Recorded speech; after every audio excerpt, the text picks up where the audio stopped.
अब हमारे सामने केस ला है, उसको डिस्कस करते हैं। हमारे सामने जो केस ला है उसकी जो साइटेशन है PLD 1975 Quetta high court page जो है 22, उसका जो पैरा भी है उसमें ये बताया गया है, transfer of property act 1882 act may not be enforced in an area yet principles contained in act are followed as rules of justice, equity and good conscience। यानी where the transfer of property act is not enforced, its provision as to matters of principle are nevertheless followed as rules of justice, equity and good conscience। तो यहाँ ये बताया गया है कि बलूचिस्तान में transfer property act enforce नहीं है, मगर इसके बावजूद जो डॉक्ट्राइन्स है या जो प्रिंसिपल्स है जो इंट्रोड्यूस किए गए हैं ट्रांसफर ऑफ प्रॉपर्टी एक्ट में, वो क्या होंगे, एप्लीकेबल होंगे as a equity, as a rule of justice. अब ये तो प्रिंसिपल इंट्रोड्यूस किया गया। इस केस लॉ में मेन इशू क्या था, क्वेश्चन ऑफ लॉ क्या था, तो ये कि बलोच ने प्रॉपर्टी सेल कर दी पश्तून को, और कुछ अर्सा गुजरने के बाद फिर ये हो गया कि वो पश्तून जो है उसको बेदखल करना चाहते थे कि प्रॉपर्टी जो है वो आपको सेल नहीं हो सकती, क्योंकि वहाँ पर जो इंस्ट्रक्शंस थे या जो रिवाज था ट्राइबल लॉ, कस्टमरी लॉ, उसके तहत जो एक ट्राइबमैन है वो अपने ही फेलो ट्राइबमैन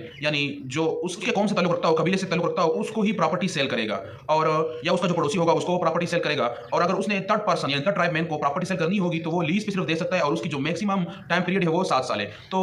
यहाँ पर ये कंफ्लिक्ट था कि हमारे हाथ तो ये कस्टमरी लॉ है या जो FCR के रूल रेगुलेशन है उसमें यही इंस्ट्रक्शन है कि थर्ड पर्सन को प्रॉपर्टी सेल नहीं की जाएगी। फिर यहाँ पर जो पश्तून है वो आता है और पार्ट ऑफ परफॉर्मेंस का जो डॉक्ट्राइन है उसके तहत रिलीफ आस्क करता है कि मुझे बेदखल ना किया जाए, यानी मेरी पोजीशन जो है उसको बरकरार रखा जाए, क्योंकि ये जो प्रॉपर्टी है मैंने खरीदी भी है और जो ट्रांजैक्शन है वो ऑलमोस्ट कंप्लीट हो चुका है। लेकिन वो ये कहते हैं कि जो doctrine of part of performance है वो यहाँ पर लागू नहीं हो सकता है, इसलिए कि transfer of property act enforceable नहीं है, एप्लीकेबल नहीं है इन बलोचिस्तान।